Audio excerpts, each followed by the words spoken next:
Hvad gør dine medarbejdere til unikke medarbejdere? Det gør, at de tør at tænke selv, og at de tør at tage et ansvar. Det er det, man får lov til at udvikle sig selv hos BiteLab. Det er super dejligt. Man får en hel masse ansvar. Vi har det bare rigtig sjovt, og det er en rigtig spændende opgave, vi har.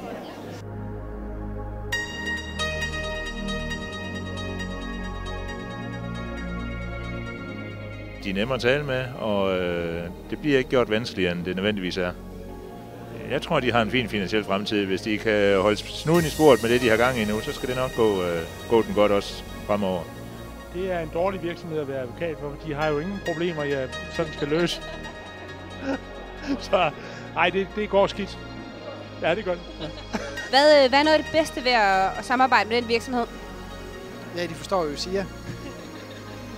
Det er lysten til at skabe nye systemer. Altså, hver gang man ser et problem, så tænker man, kan man på en eller anden måde løse det her problem med noget IT og gøre et eller andet? Både Jakob og Morten og alle de andre selvfølgelig i BiteLab har en meget unik forretningsforståelse og kan sætte sig ind i kundernes forventninger til både til løsninger, til leverancer og til kvalitet.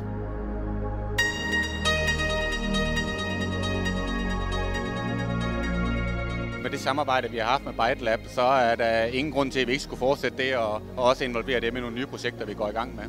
Man virker effektiv, og så kan jeg godt lide det, jeg har set i hvert fald, at det er til at forstå for folk. BiteLab om 10 år? BiteLab om 10 år? Den var svær. Det jeg regner med om 10 år, der er vi måske 30 mand, og har det stadigvæk hyggeligt. Jeg er sikker på, at de får noget at lave, også i fremtiden. Jamen, så håber jeg, at vi er groet, bliver endnu større. Altså, jeg tror, Microsoft bliver udfordret inden for de næste 10 år. Ja. Og så egentlig bare fortsætte med at gøre de ting, som vi gør nu, med at levere nogle gode løsninger og sådan have kunderne i fokus og have det sjovt. Altså.